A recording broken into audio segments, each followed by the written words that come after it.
I'm Jean Snedegar. In a moment, we're going to meet Dr. Bob Rose, one of the many artists participating in this year's Arts Center Open Studio Tour 2016. Bob, tell me a little bit about your main career and how you got into instrument making. Well, I had trained as a surgeon, and most of that was in Chicago. But I wanted to be in a small town because I'd grown up came from a small town, and I've come from 6 generations of doctors in the Midwest. But I liked the mountains and I liked to ski, so out west didn't have any openings I liked, and we had a group in Elkins at that time, group practice at Memorial General. And so in '80, I moved out here and joined the group and settled down. And about 10 years later, or 15 years later, my wife bought me a used Martin D1R guitar, and it was the first guitar I'd had that cost more than $50. And I had, as a child of the '60s, grown up playing folk music on a $19 Stella and then maybe a $50 Harmony and that kind of stuff. But the Martin was just amazing, I thought, and it was one of their low-end ones. So I said, gosh, I'd really like to play one of their high-end ones, but they cost thousands of dollars. But Martin will sell you a kit with the parts from their factory that have some little teeny flaw in them, so they won't make them into their $3,000 guitars. But they'll put that kit together for $400. And so the first one I built was between the garage and the dining room table with just the tools I had. And luckily for me, it actually played. Really more serendipity than skill. But that got me hooked, and so then I started buying books and going to take classes, and really got the bug. And now you're doing it full time? Yes. I moved the cars out of the garage, built a garage for the cars, and converted the garage into a real shop with dust collectors and all that jazz. Tell me how you actually make an instrument, how you go about building a stringed instrument. Well, I'm not a experimenter. I read some of the stuff about, try out this technique or this tonal wood or something like that. But people have been doing this for hundreds of years, and they've come up with really good instruments. And so why reinvent the wheel? So anyway, I use mostly the Martin pattern, and try to stick to what their famous guitars from the 30s and 40s, the same woods, the same dimensions, and copy that. And so you just start off with whatever sound you want to get. And if you want to do something special besides how the instrument's going to sound, such as you want to use wood from Cheap Mountain or Cass or something like that, which is, I think, fun to do, local wood. What woods do you use for your guitars? Or? Well, the spruce top, flat top guitars that made Martin famous from the 30s and 40s were made with Adirondack or red spruce, which grows all the way from Canada down to us. And they pretty much cut all those down. So they moved over to using Sitka spruce and Engelmann and some of the other ones. But there's still a lot of red spruce out there, and people get those permits to do selective logging. So the first batch I got that was red spruce, I got from a guy named John Arnold in Tennessee, and it was advertised as red spruce. And I said, "Where'd you get that?" And he said, "Oh, I cut this on Cheap Mountain." So this guy from Tennessee came to West Virginia, cut the tree, got the wood, and then I bought it back into Elkins. So it went there and back. What are the biggest challenges that you face in making an instrument? What are the hard parts? Well, I was always amazed that they expect you to work in thousandths of an inch or 10,000ths of an inch, because I took machine shop in high school, and I know metalworking, you can be real precise, and in surgery we had a lot of things that had to be very, very precise.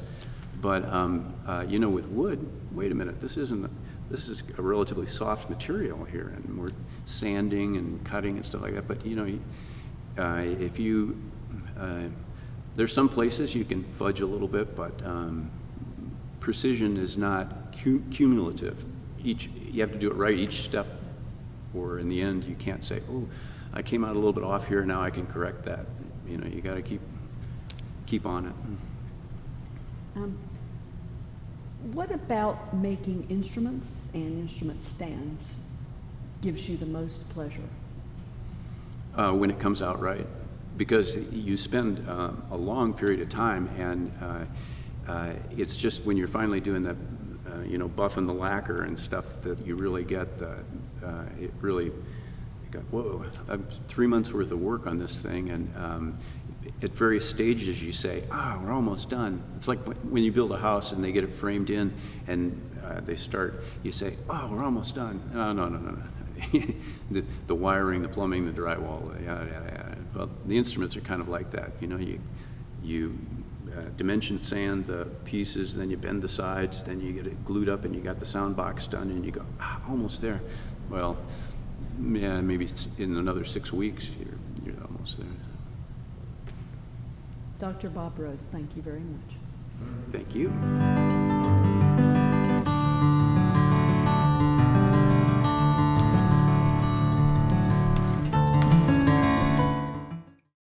Now I'm with Joan Crawford. Joan, take me back to the day when you first got interested in art. How long ago was that? It was a very long time ago. I was quite young, possibly 3-4 years old. That would make it 1933, 34. Nobody remembers that. I was alone a great deal because my siblings were older than me, and so they were in school and I was alone. So my mother tried to entertain me by giving me crayons and various things, one of which was wallpaper cleaner, and which I used I would cut things with cookie cutters out of, like Play-Doh, although at that time they didn't have Play-Doh. So I was interested in a creative process, which I didn't know that that's what it was, but it was helping me a lot. So that's, and I stayed interested in it. You are a multidisciplinary artist. Tell me about some of the different kinds of art that you create. And we can see some of them here, of course. But yes.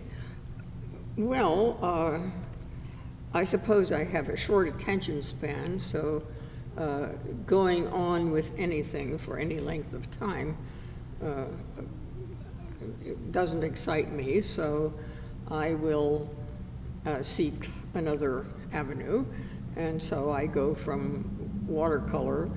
All of my painting and work with color is in using a water-based paint. That would be acrylics or watercolor.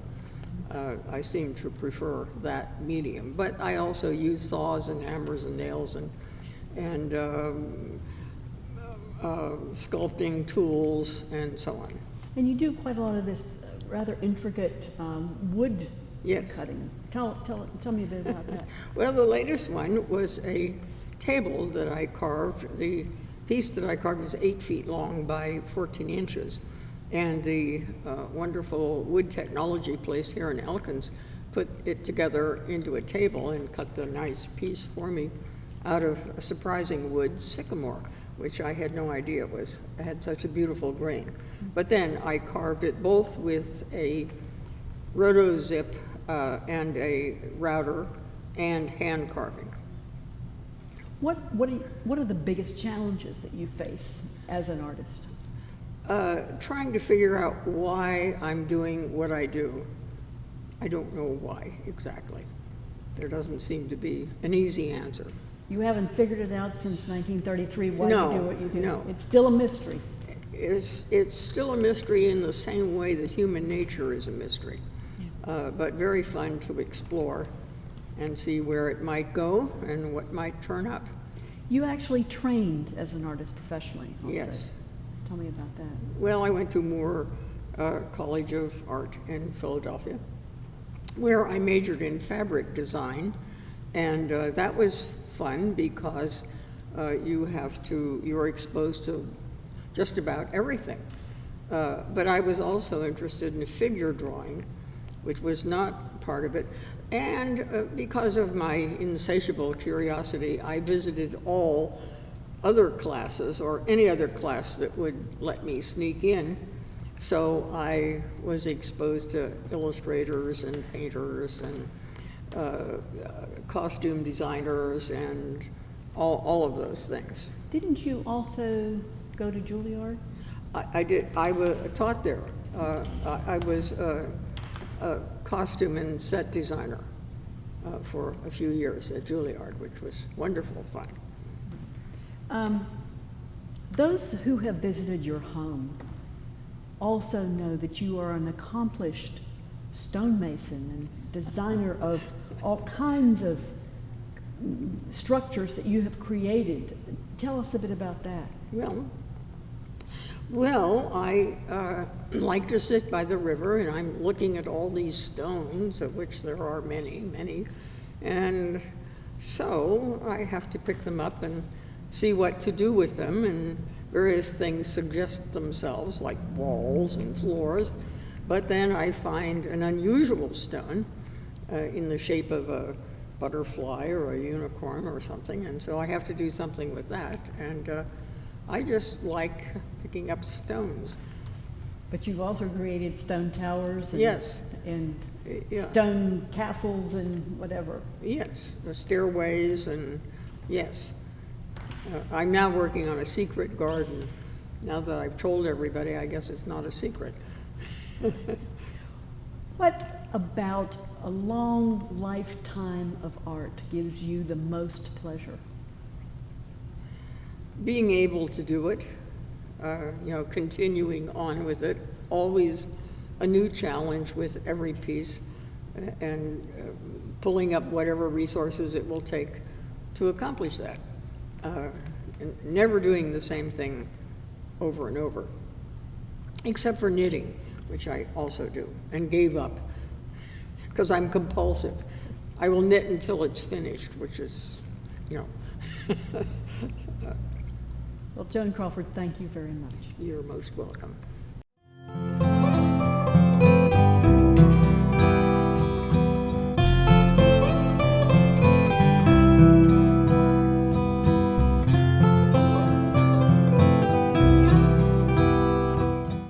Now I'm with Kevin Woodcock.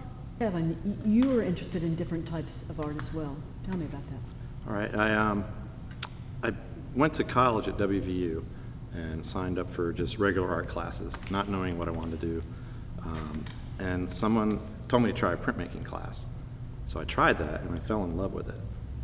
And so I got my bachelor's of fine art at WVU in printmaking and then went on to get a master's in printmaking. But I studied lithography, where you work on a stone and you pull prints from that, and also did etching and wood blocks. So for those of us who don't know that much about printmaking, can you tell me a little bit more about exactly what it involves? Yeah, it involves creating a plate or a block, and you can either carve it or there's various methods of creating that plate or block depending on what form of printmaking. And then you pull impressions of it. The thing I love about it is you make more than one. And you can also alter them, so you can change them as you're making them. And I kind of like that, and it's also got a lot of process oriented in it. So I like the process. It's not immediate, but once you get your block to the point where you're ready to print it, then you can just have fun experimenting with color. And then eventually you would want to print what's called an edition, and you would want to print, say, a multiple of either 10 or 20, exactly the same or as close as possible, the same without any differences in them. And then you would, that would be called an edition. And what is involved in doing a master's in printmaking? Pretty much delving into working into the process of, for me it was printmaking and I was doing lithography. So I took a 3-year course at LSU down in Baton Rouge, and I just got to really experiment with it and push it and try to push it to boundaries I'd never done before. And they have equipment that's incredible down there, which is nice. They had stones that were huge that I could work on, worked very big, and just really experimented with the medium and just tried my best to see what I could do with it. I also did etching. I didn't do very much woodblock, and I never did any silkscreen printing until I graduated from college. But you do that now. Yeah, I ended up moving to Elkins after graduating, couldn't get a job right away, and my wife got a job here. Well, actually in Clarksburg, and so we lived in Clarksburg. But we always loved Elkins, and so we ended up moving to Elkins, and I just somehow managed to find a job with a friend of my wife's husband who just opened up a printmaking studio for t-shirts. And so I thought, well, printmaking is printmaking. I understand the whole role of it, and there's a big part of it, involves keeping everything clean. Because once you get ink on something, it can travel everywhere. So I started, I'd never done silkscreen, but I learned it pretty quick, and I've been doing that for 24 years now. Now there, I'm not the artist, so I'm basically the technician. I take the artwork and I get it on the screens and I put it on the garments. But I do my own printmaking at home at night with my own screens, and this would be one of them, an example of that. A screen print, and that one is done with paper stencils, which is very basic. You don't need any photographic equipment. You just have a paper stencil that you cut with X-Acto knives, and each color needs a, let's say, a stencil, and you print each layer on top of each other. It looks like you're also a painter. Yeah, I've always liked painting, so I kind of minored in painting also, and when I was in college I tried oil painting, but I found out that my wife was very sensitive to the smells of it, so I kind of shifted to acrylic painting, which I've been doing now pretty much exclusively, and I've grown to really love it because it's so immediate. It's neat, the painting and the printmaking is not immediate at all. Painting is immediate, so I like the two for that reason, because I do enjoy process. But I think I paint like a printmaker because I kind of layer color, and I find that interesting. I build it up. But painting is definitely a nice release, and you can go out on location and do it. You're also an art educator? Mm-hmm. Tell me Yeah, about that. okay. I've been involved with Arts Bank program since like 2008. I also was in it for a year back in 1994 before I adopted my kids. And I would teach in the middle schools and the elementary schools. And about 3 years ago, I got an offer to come up to D&E and start teaching. I taught a printmaking class up there, and now I'm teaching 2D design, color theory, and a painting for non-majors. And we're hoping to add on some classes there. But I love going up there. I'm an adjunct, so I get 2 classes a semester. So I get to go up there, and I just love being around the students, that young energy and being in a school environment. You said that you took some art classes at WVU, but when did you actually get interested in art? Did it happen before then, or did it happen actually in college? Oh, it happened way before. I can remember as a kid, my parents definitely loved art. Not that they were necessarily artists, but they definitely turned us on to it. And one of my earliest memories is these things called the Venus Paradise Coloring Kit, and it was numbered pencils, and you had these papers that had pictures, and they all had numbers, and we would just sit around as a family just coloring them in. So it was really just learning to color, and so that kind of started me, and then I just always doodled and painted, but I was not very good necessarily. Doodled on the textbooks, which probably was a no-no. Should have been listening to class, but we kind of wander sometimes. What is your greatest joy and pleasure in being an artist and creating things? I think just being able to, the process, I love the process of it, just when I'm doing it and I get involved in it, I kind of forget about pretty much everything else that's going on, and I love to listen to music when I'm working, because sometimes when I'm painting, it's almost like an improvisation. It can get me in trouble sometimes, because sometimes if you're not paying attention, you might go somewhere where you didn't plan and the painting changes. But I just love the actually making of art, and hopefully when it's done, it looks half decent. I fight that abstract and realism aspect. I love both, and sometimes they fight each other in a piece, and one might win out over the other. Kevin Woodcock, thank you very much indeed. Thank you very much. Yeah. Our thanks to Dr. Bob Rose, Joan Crawford and Kevin Woodcock, three of the artists taking part in this year's Open Studio Tour. And a special thank you to the Randolph County Community Arts Center for sponsoring the tour.